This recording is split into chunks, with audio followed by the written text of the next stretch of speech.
Welcome to our channel. Today we how to disable plug and charge using EV charging networks, complete guide step by step clearly. To disable plug and charge on your electric vehicle, first, gather information about your specific EV model and its settings. Next, locate your vehicle's user manual, as it contains vital information about charging options. Open your vehicle's settings menu through the central touchscreen display or dashboard controls. Look for the Charging Settings or Vehicle Settings section. In the Charging Settings, identify the option labeled Plug and Charge or Automatic Charging. Select the option to disable plug and charge.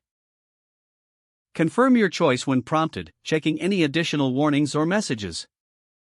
If applicable, restart the vehicle's system to ensure the setting takes effect. Next, access your preferred EV charging network app, as it may have additional settings for charging. Sign into your account within the Charging Network app. Navigate to your vehicle's charging preferences in the app. If there is an option for plug and charge, disable it within the app. Ensure that your updates are saved in the app before exiting. For some EVs, you may need to contact customer support for further assistance on disabling the feature. Finally, test your charging with a compatible station to ensure that plug and charge is disabled successfully. If the page does not load, refresh the browser or try again in a private or incognito window. Make sure you are using the correct email address, then retype it carefully to avoid small typos. If your password is not accepted, use the reset option and create a new strong password you can remember. Check your spam folder for verification or security emails, then complete any requested confirmation steps.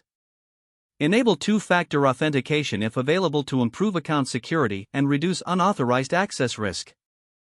After signing in, review your profile details so your contact information and settings are accurate and current. If you see an error message, note it down and try again after restarting your device and internet connection. Log out when you finish, especially on shared devices, to keep your account and payment information secure. If the page does not load, refresh the browser or try again in a private or incognito window. Make sure you are using the correct email address, then retype it carefully to avoid small typos. If your password is not accepted, use the reset option and create a new strong password you can remember. Check your spam folder for verification or security emails, then complete any requested confirmation steps. Enable two-factor authentication if available to improve account security and reduce unauthorized access risk. After signing in, review your profile details so your contact information and settings are accurate and current. Don't forget to like this video and subscribe to our channel for more step-by-step tech guides.